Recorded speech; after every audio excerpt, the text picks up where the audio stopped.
"I'll give you $5,000 if you serve me in Russian," laughed the Mafia boss, his voice cutting through the ambient chatter of Natasha's restaurant.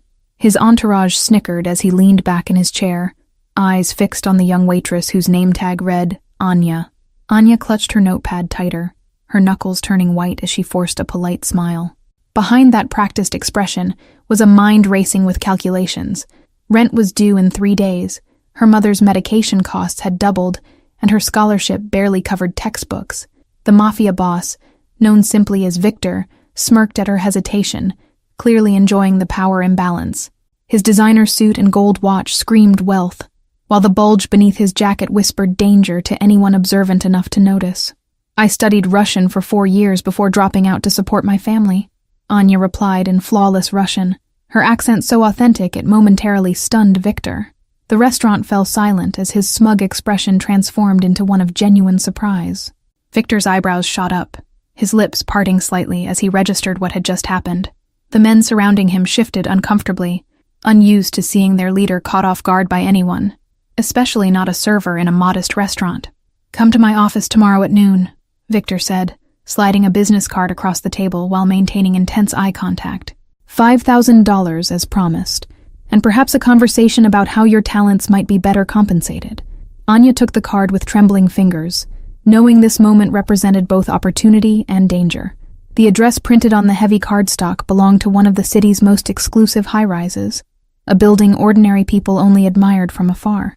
Her manager watched nervously from across the room, already calculating the loss of his best waitress. He'd warned all his staff about Victor Krasny's visits. Be polite, be quick, and never engage beyond taking orders. The rest of her shift passed in a blur, Anya's mind replaying that moment of defiance over and over. Had she impressed a dangerous man, or had she merely painted a target on her back by revealing her linguistic abilities? Walking home that night, clutching her pepper spray, Anya thought of her mother's mounting medical bills. $5,000 would cover 3 months of treatment, buy time while she figured out a more permanent solution to their financial crisis. Her tiny apartment felt especially cramped that evening, the walls closing in as she paced the worn carpet. Taking money from a criminal crossed every moral boundary she'd set for herself, yet necessity had a way of redrawing those lines. Morning arrived after a restless night, sunlight filtering through thin curtains as Anya stared at the business card. The embossed letters seemed to pulse with possibility and danger. Victor Krasny, International Imports, followed by a phone number and address. At precisely 11:58, Anya stepped into the gleaming lobby of Horizon Towers, her second-hand clothes drawing curious glances from the security staff. The elevator ride to the 47th floor felt like ascending to another world, one where people like her were rarely welcome. "Ah, the talented waitress arrives," Victor announced as his assistant ushered Anya into a corner office with floor-to-ceiling windows overlooking the city. He gestured to a chair across from his imposing desk, watching her with calculated interest. An envelope slid across the polished surface, thick with cash, the promised payment for a simple exchange in her native language. "A woman of multiple talents is rare in my experience," Victor said, leaning forward with unsettling intensity. "I have a proposition that extends beyond our little restaurant bet," Victor continued, resting his chin on steepled fingers. "My organization requires someone with your linguistic abilities for some delicate negotiations with our Russian partners." Anya's fingers hovered over the envelope, moral conflict visible in her hesitation. "I'm just a waitress trying to get through college and support my mother," she replied, knowing even as she spoke that her simple life had already begun to unravel. Victor's laugh was surprisingly warm, creating a jarring contrast with the coldness in his eyes. "We all have roles we play, Anya Petrova. Yours as a struggling waitress, mine as a businessman with diverse interests spanning legal boundaries." The view from his office showcased a city divided, gleaming skyscrapers alongside neighborhoods where people like Anya fought daily for survival. The metaphor wasn't lost on her, as she reluctantly accepted both the money and his business proposition. 3 times your current salary, flexible hours around your classes, and complete coverage of your mother's medical expenses. Victor listed the terms while pouring 2 glasses of amber liquid, all for accompanying me to meetings and translating conversations correctly. Anya took a careful sip, wincing at the burn of expensive whiskey as it traveled down her throat. The offer represented everything she needed wrapped in a package she knew was dangerous to accept. Her mother's face flashed in her mind, growing thinner each day, brave smiles that couldn't mask the pain of illness and worry. What exactly would these translations involve? She asked, already suspecting the answer would blur ethical lines. Nothing that should trouble your conscience excessively, Victor replied with practiced ease, though his eyes narrowed slightly at her question. Business discussions, cultural nuances that might be lost on me despite my rudimentary Russian vocabulary. Their conversation was interrupted by a sharp knock before a man entered without waiting for permission. Dmitri, Victor's second-in-command, cast a suspicious glance at Anya before whispering urgently in his boss's ear about shipment complications. Victor's expression darkened momentarily before he dismissed Dmitri with a casual wave. First task: dinner tonight with associates from Moscow who prefer their negotiations conducted in their mother tongue, he said, his tone making it clear refusal wasn't an option. That evening, dressed in clothes hastily purchased with Victor's advance, Anya entered the private dining room of La Belle, the city's most exclusive restaurant. 5 men turned to evaluate her with expressions ranging from curiosity to open hostility.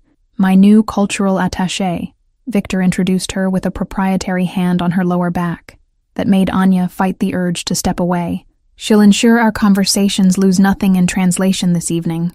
The oldest Russian, a man with silver hair and cold eyes, addressed her directly in his native language. So young to be involved in our world.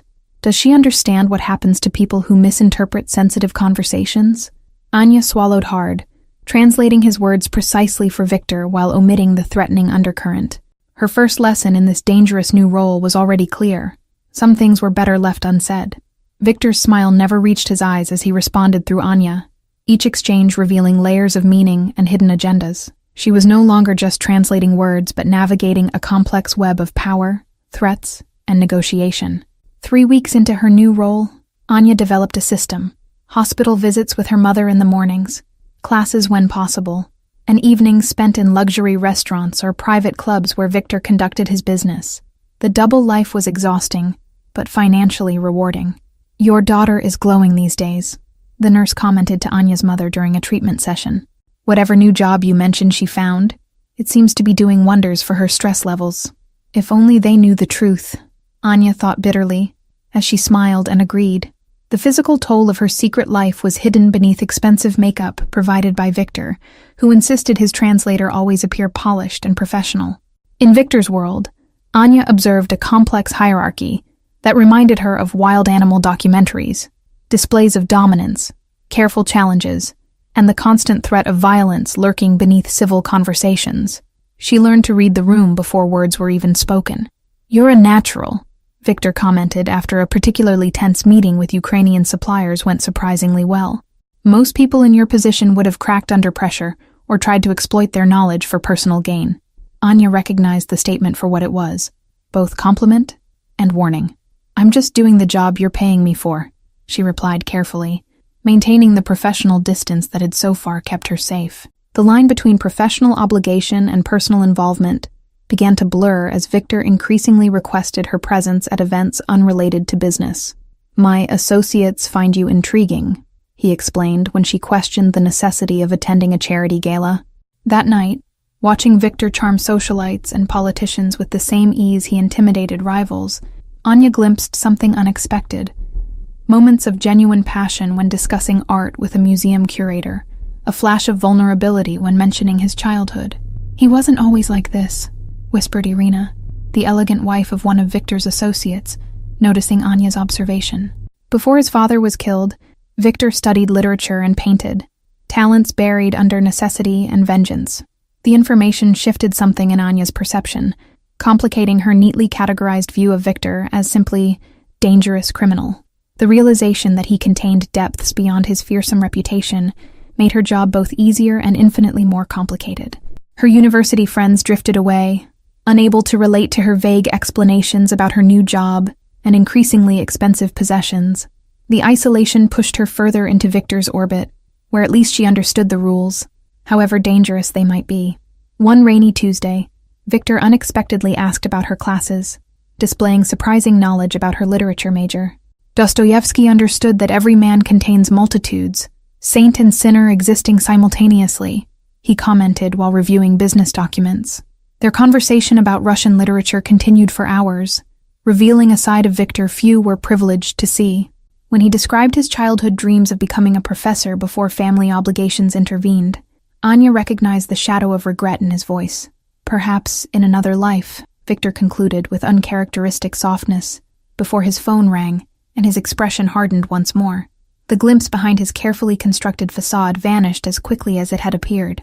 Later that night, lying awake in her new apartment, a security necessity according to Victor, Anya confronted an uncomfortable truth. The line separating her from the world she'd entered was thinning, and her moral objections were weakening with each passing day. The Russian lessons began unexpectedly one evening in Victor's penthouse as he struggled with pronunciation for an upcoming meeting. "Teach me properly," he demanded, pushing aside security reports to make space for language practice at his dining table. Anya discovered that Victor was a demanding but dedicated student, approaching language acquisition with the same intensity he brought to business negotiations. His frustration when unable to master certain sounds revealed a perfectionist streak that extended beyond his criminal enterprises. "My father insisted Russian was beneath us, a language for servants and enemies," Victor confessed during their third lesson. "But I always found it beautiful, especially when my nanny would sing lullabies she thought I was too young to remember." Their lessons evolved into cultural exchanges, Anya sharing stories from her grandmother, while Victor revealed fragments of his fractured childhood. The power dynamic shifted subtly during these moments, equalizing in ways that made both uncomfortable yet intrigued. During their fourth lesson, Anya discovered a small sketchbook tucked beneath business files, drawings with remarkable talent showing Moscow's skyline at dawn. Victor snatched it away with uncharacteristic embarrassment, a glimpse of artistic sensitivity at odds with his brutal reputation. "My mother was Russian," Victor revealed unexpectedly one evening, the confession emerging after 3 glasses of vodka. "Father forbade her language in our home after their marriage, a control tactic that broke her spirit years before cancer took her body." As winter deepened, their lessons moved beyond mere language to cultural immersion. Victor's chef preparing traditional Russian dishes, while Anya selected classic films from her homeland. These cultural bridges revealed commonalities neither had anticipated finding in the other. "You remind me of someone," Victor said one evening, his guard momentarily lowered after recounting a rare, happy memory. "A girl from my neighborhood who saw more in me than others did, before circumstances forced different paths." Anya carefully maintained professional boundaries despite these growing personal connections, aware of the dangers of misinterpreting their relationship. Victor might show glimpses of humanity, but his business remained built on exploitation and violence. The first time she witnessed that violence firsthand came during a routine translation assignment at the warehouse. A supplier who had shorted a shipment knelt bleeding on the concrete floor, while Dmitri stood over him with brass knuckles gleaming under fluorescent lights. "Tell him his options in his native tongue," Victor instructed calmly, as if requesting a menu translation, rather than delivering life-or-death ultimatums. "Make sure he understands exactly what failure costs in our organization." Anya's hands trembled as she relayed the message, her voice steadier than she felt. The man's terrified eyes locked with hers, pleading silently for mercy she had no authority to grant in this brutal world she'd entered. That night, alone in her bathroom, Anya scrubbed her hands until they were raw, trying to wash away the moral compromise of her participation. The salary that once seemed worth any ethical flexibility now felt heavy with the weight of complicity. The following morning, Victor appeared at her door unannounced, expression unreadable as he studied the dark circles under her eyes. "The first time is always difficult," he said simply, offering no apology but a strange acknowledgement of her distress. Instead of business, he suggested breakfast at a small bakery owned by an elderly Russian couple. There, surrounded by the familiar comfort of her culture's food and language, Anya watched as Victor charmed the owners with respectful Russian phrases she'd taught him. "Not everyone sees this side of you," Anya observed as they walked back to his car, their breaths visible in the cold morning air. "Why show it to me?" Victor's answer came after a thoughtful pause. "Perhaps because you're the only person who speaks to me in 2 languages, the one I use for business, and the one that reminds me of simpler times." The complexity of their relationship deepened when Anya's mother experienced a medical emergency, requiring experimental treatment not covered by insurance. Without hesitation, Victor arranged for a specialist from Switzerland, dismissing Anya's protests with unexpected gentleness. Dmitri's growing resentment became increasingly obvious during strategy meetings, his eyes following Anya with undisguised suspicion as her influence with Victor expanded beyond simple translation. The power shift threatened his position as Victor's most trusted advisor. "She knows too much about our operations for someone so new," Dmitri warned Victor in English, assuming Anya wouldn't understand his heavily accented words from across the room. "Your fascination with this girl compromises years of careful work." Victor dismissed these concerns publicly, but Anya noticed increased security around her apartment, and a driver suddenly available for all her commutes. Protection or surveillance, perhaps both, indicated Victor shared some of Dmitri's concerns about her role. The first sign of active betrayal came disguised as a delivery. Documents requiring urgent translation for a meeting Anya hadn't been informed about. The papers contained shipping manifests, with details far more incriminating than anything she'd previously been allowed to see. "Did Victor send these directly?" she asked the courier, instinct warning her something was wrong about the unusual delivery protocol and the sensitive nature of the contents. The man nodded unconvincingly before hurrying away. That evening, while waiting in Victor's office to clarify the translation request, Anya overheard Dmitri in the adjacent room speaking rapidly on the phone. Once she translates those documents, her fingerprints will be all over the evidence when it reaches the federal prosecutor. Realization washed over her like ice water. Dmitri was setting her up to take the fall for Victor's operation, while simultaneously removing her from his inner circle. The carefully orchestrated trap would destroy her life while preserving Dmitri's position of power. Surveillance footage from Victor's security team revealed Dmitri meeting with rival organizations, digital evidence of coordinated efforts to dismantle Victor's empire from within. The betrayal extended beyond self-preservation into active sabotage orchestrated over months. Anya discovered coded messages in the translation documents, subtle linguistic markers suggesting the information had originated from federal informants. Dmitri hadn't just betrayed Victor. He'd been working with authorities while framing her as the conduit for their investigation. Her university advisor's unexpected call added another layer of complication. The scholarship board questioning her sudden financial improvement and reduced class attendance. Dmitri's plan included undermining every aspect of her life, leaving no refuge if his plot succeeded. With trembling hands, Anya photographed the conversation calendar on Victor's desk, confirming he had no knowledge of the translation request. The betrayal targeted both of them, using her as the conduit for bringing down Victor's entire operation. Victor's unexpected early return to the office left Anya no time to escape without explanation. When he demanded to know why she was in his private office, the truth spilled out. The documents, Dmitri's phone conversation, and the elaborate setup designed to implicate them both. Initially skeptical, Victor's expression shifted as he examined the unauthorized documents and verified his schedule discrepancies. His face transformed with a cold fury that reminded Anya exactly who she'd aligned herself with in this dangerous game.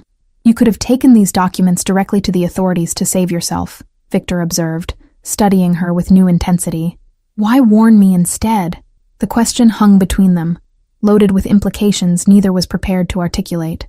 Anya's response came with unexpected honesty. "Because despite everything, I believe you would have done the same for me." Victor moved with terrifying efficiency once convinced of Dmitri's betrayal, mobilizing his most trusted men while instructing Anya to continue normal activities. "Act as though you're translating those documents," he directed, his voice devoid of the warmth she'd grown accustomed to. The trap reversed now targeted Dmitri, with Anya playing her role in the dangerous theater of loyalty and betrayal. Each translation page she pretended to complete tightened the noose around the man who had underestimated her connection to his boss. Caught between her moral compass and survival instincts, Anya made a decision that would irrevocably alter her path. She secretly copied select information from the documents before returning them. Insurance policy and potential escape route rolled into one desperate act. 3 days of excruciating tension followed, as Anya maintained her routine, while Victor's investigation into Dmitri's betrayal proceeded behind the scenes. The restaurant where everything began now felt like a distant memory from someone else's life. "Your mother's treatment is showing remarkable results," the doctor informed Anya during a routine checkup. "Whatever strings you pulled to get this specialist, it's giving her a real fighting chance."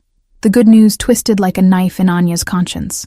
Her mother's improving health purchased with moral compromise and deepening entanglement in Victor's criminal world. The price of saving one life might be her own soul. Dmitri made his move the following evening, intercepting Anya as she left the university library. "Get in the car," he ordered, revealing a concealed weapon beneath his expensive jacket. "It's time we discussed your future with the organization." The drive to an abandoned warehouse at the city's edge passed in tense silence, Anya's mind racing through possible escape scenarios. Dimitri's face remained impassive, betraying nothing of his plans beyond the obvious intent to remove her permanently. "Victor's judgment has become compromised since you appeared," Dimitri stated as he forced her into the empty building. "Sentiment is weakness in our business, something I tried to teach him repeatedly over 15 years of loyalty." Concrete floors echoed with their footsteps as Dimitri marched her toward a back office, passing empty shipping containers and forgotten machinery. The isolation confirmed Anya's worst fears. No witnesses meant no reason to keep her alive after getting what he wanted. "The documents you translated. Where are the originals?" Dimitri demanded, pressing the gun against her ribs. "Victor thinks he destroyed all evidence, but I know you're too smart to leave yourself unprotected." Anya's response was interrupted by the warehouse door crashing open, metal groaning as Victor entered with 2 armed men. His expression remained eerily calm as he assessed the standoff, eyes fixing on the weapon pressed against Anya's side. 15 years of loyalty means nothing when betrayal follows," Victor replied, advancing slowly despite the danger. "Did you think I wouldn't verify her story? That I wouldn't check the accounts you've been skimming from for years?"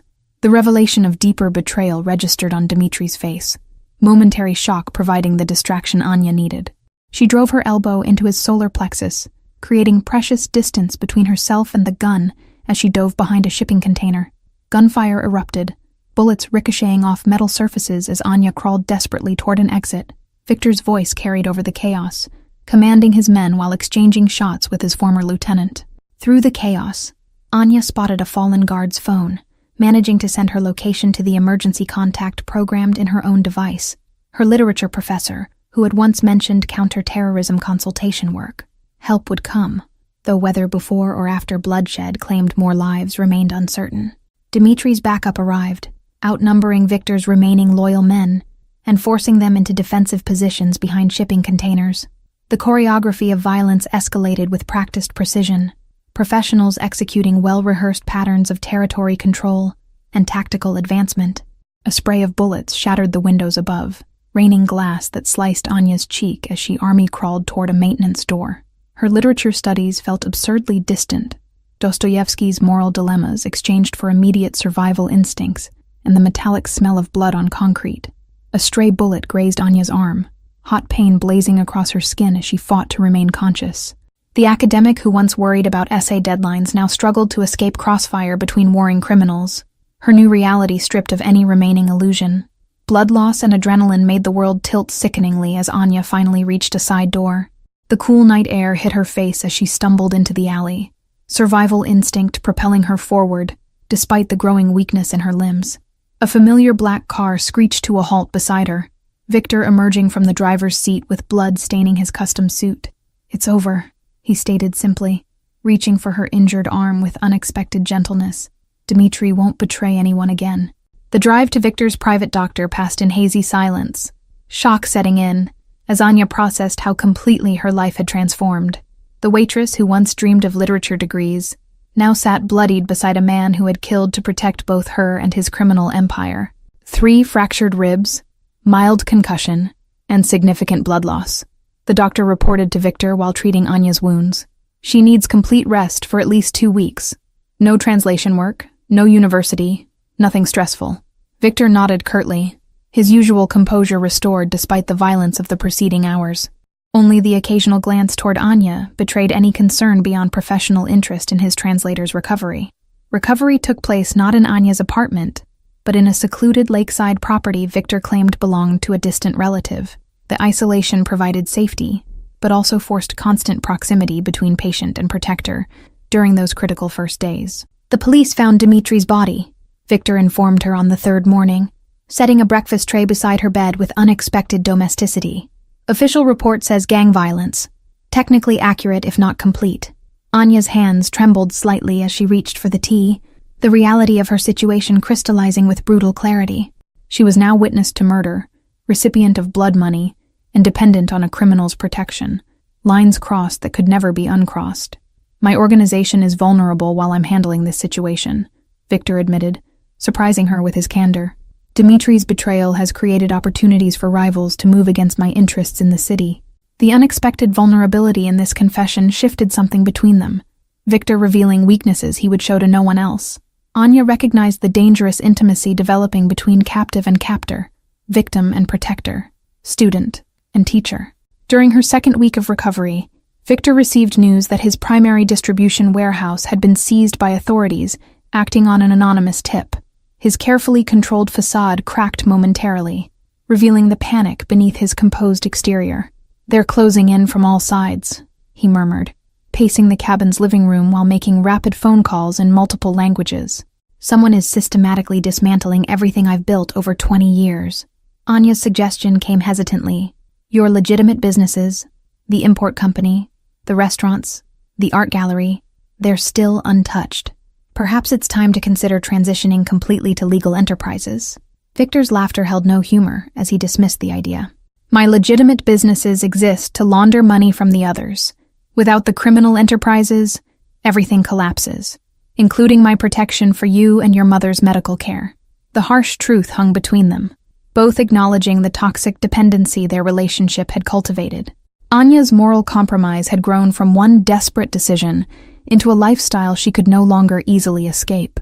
Their isolation ended abruptly when an unexpected visitor arrived. Irina, the wife of Victor's associate, appeared with urgency and without her husband. "Gregory has been arrested," she announced without preamble. "They're coming for you next." Irina's proposal was shocking in its simplicity. "I have connections with federal prosecutors willing to offer immunity in exchange for specific information. Not everything, Victor, just enough to satisfy them while preserving your core assets." The proposal included an unexpected component, evidence implicating higher-profile targets that would satisfy federal authorities more than Victor's mid-level organization. Irina had compiled dossiers on politicians and corporate executives whose corruption dwarfed Victor's criminal activities.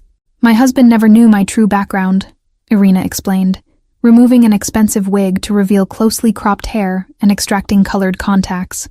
"Former intelligence operative repurposed to domestic monitoring. My marriage was my cover, not my identity." The revelation transformed their power dynamic instantly, Anya and Victor now recognizing they were pieces in a larger game orchestrated by invisible players. Their relationship, built on translation and cultural exchange, had inadvertently intersected with national security operations beyond their comprehension. Victor's refusal was immediate and predictable, but Anya noticed the calculation behind his eyes. For the first time since she'd known him, the unshakable crime boss was considering compromise instead of dominance or destruction. The plan formed over 3 tense days of negotiation, with Irina serving as unexpected mediator between Victor's criminal world and legitimate authorities. Limited immunity in exchange for information about international suppliers would satisfy the prosecution, while allowing Victor to preserve his domestic operations. "Why are you helping him?" Anya asked Irina during a rare moment alone. "Your husband is already imprisoned. Cooperating with Victor seems counterproductive to your own interests." Irina's smile held secrets deeper than Anya could fathom. "Gregory was never the real power in our marriage," she confessed, removing her designer sunglasses to reveal eyes sharp with intelligence. "Victor's organization benefits from my connections in ways even he doesn't fully comprehend." The revelation of this shadow player reshuffled Anya's understanding of the power dynamics she'd been observing. Women in this world weren't merely decorative accessories, but often the hidden architects behind seemingly male-dominated structures. Their carefully constructed deal collapsed when federal agents raided the lake house without warning, clearly operating on fresh intelligence that bypassed Irina's carefully cultivated channels. The negotiated surrender transformed into chaos as Victor pulled Anya through a hidden exit tunnel. "Someone betrayed us again," Victor growled, as they escaped into the surrounding forest, his hand gripping Anya's wrist with painful intensity. "Whoever's dismantling my organization knew exactly where to find us." The realization hit Anya with stunning clarity. The copied documents she'd secured as insurance had somehow reached authorities. Her well-intentioned protection strategy had accelerated the very collapse she now fled alongside Victor. Their desperate journey led them back to where everything began. Natasha's restaurant, now closed for renovation but still accessible through service entrances Victor somehow knew intimately. The familiar setting felt surreal after weeks of upheaval and violence. "We need to separate," Victor decided, his tactical mind working through limited options. "They want me, not you. If you walk away now, claim Stockholm Syndrome or coercion. Your mother's care continues through my offshore accounts." Anya's refusal surprised even herself. Running solves nothing. "Whatever happens next, we face it together. Not because I approve of what you've done, but because I understand why you did it." The standoff began at midnight, when federal agents surrounded the restaurant, their negotiator's voice amplified through speakers demanding Victor's peaceful surrender. Inside, Victor and Anya sat at the same table where their story had begun months earlier. "I never paid you that $5,000 from our first bet," Victor realized with unexpected laughter, the absurdity of remembering such a detail in their current circumstances breaking through the tension. "You earned it fair and square with your Russian." Anya reached across the table, taking his hand in a gesture that acknowledged their complicated journey. "The money was never what changed my life," she replied softly. "It was discovering that people are rarely what they first appear to be." Outside the restaurant, media vans assembled alongside tactical units, cameras ready to capture the fall of a notorious criminal figure. The narrative already being constructed would flatten their complex story into simplistic headlines: "Villain captured," "Innocent saved," erasing the moral ambiguities that defined their actual experience. Through the restaurant's security feed, they watched federal agents establishing perimeter positions with military precision. "They're being careful. Someone told them about my combat background," Victor observed with professional respect for their tactical approach. Anya noticed a familiar face among the federal commanders, her literature professor now revealed in body armor with credential badges. The separate worlds she'd tried to maintain had collapsed into a single narrative, academic mentor and law enforcement now converging at this climactic moment.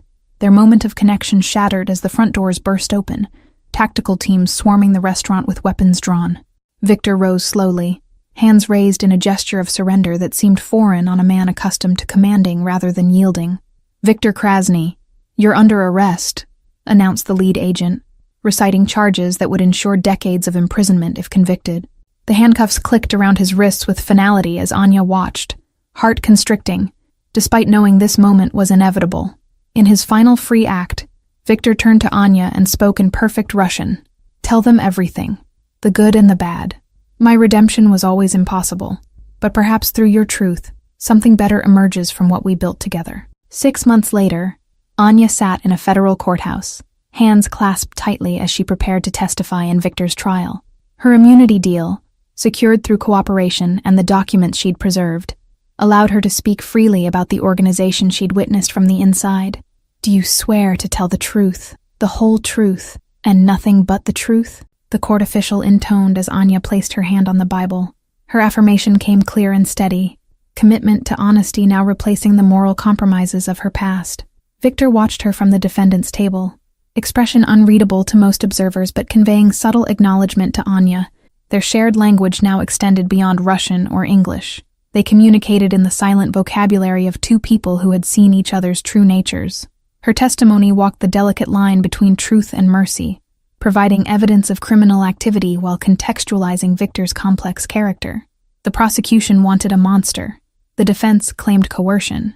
Anya offered something more authentic, a flawed human caught in systems of his own making. The defendant showed capacity for both extraordinary cruelty and unexpected compassion, she concluded after hours of questioning.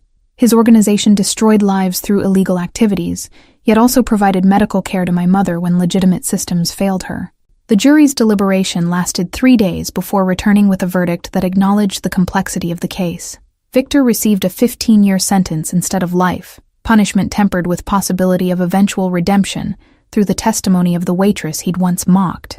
Natasha's restaurant reopened under new management, with Anya now holding partial ownership thanks to a legitimate business arrangement Victor had established before his arrest. The establishment became a symbol of second chances rather than criminal enterprise. Anya completed her literature degree while managing the restaurant, her thesis examining moral ambiguity in Russian classics, with insights drawn from personal experience. Professors noted her unusual depth of understanding when discussing characters who straddled worlds of darkness and light. Her mother's recovery progressed steadily, the specialized treatment having arrested the disease's progression before Victor's legitimate medical foundation continued coverage. The foundation became Anya's focus beyond academics, channeling resources toward families facing similar healthcare crises. Twice monthly, Anya visited the federal prison, conversing with Victor in both languages as he served his sentence. Their relationship defied simple categorization. Not quite friendship, beyond business, yet bound by experiences too profound to abandon. "You could have disappeared with the money," Victor observed during one visit, his face thinner but eyes still sharp with intelligence. "Instead, you built something lasting from the wreckage of my mistakes." Anya's smile acknowledged the observation's truth. "We're defined not by our worst moments or best intentions, but by what we choose to build after everything falls apart," she replied, wisdom earned through their shared journey. The restaurant hosted a weekly Russian cultural night, creating community spaces where immigrants and locals connected through language, food, and stories. Anya's initial linguistic talents had evolved into bridge building between worlds that rarely intersected peacefully. On quiet evenings, she sometimes remembered their first encounter, his arrogant challenge, her desperate acceptance of the bet. The memory no longer carried bitterness or regret, but stood as the unexpected catalyst for transformation neither could have anticipated. Victor's legitimate businesses continued operating under trusts he'd established, providing employment and stability in communities once exploited by his criminal enterprises. Redemption came not through erasing past sins, but through creating future possibilities that might balance the scales. Anya's graduation ceremony coincided with her mother's one-year anniversary of remission, twin celebrations of perseverance through seemingly impossible circumstances. As she accepted her diploma, Anya spotted Irina in the audience, a subtle nod acknowledging their shared role in reshaping a criminal empire into something with potential for good. The literature department offered Anya a teaching position focusing on translation studies and cultural interpretation, skills honed through life-threatening circumstances now redirected toward academic pursuit. Her unique perspective on language as both bridge and weapon brought unprecedented depth to the curriculum. Victor's prison correspondence included philosophical discussions that Anya incorporated anonymously into her graduate research, exploring how moral boundaries blur when survival and protection of loved ones conflict with societal laws. Their exchanges evolved into a manuscript examining ethical relativism through real-world application. International students flocked to Anya's translation workshops, unaware that her expertise derived from high-stakes negotiations where misinterpreted words carried lethal consequences. The authenticity in her teaching stemmed from experiences too complex to share yet too valuable to abandon. Thank you all for following this story to the end. If you enjoyed it, please write in the comments where in the world you're watching from, and don't forget to like, subscribe, and share this video, as your support is crucial for me to continue creating content here.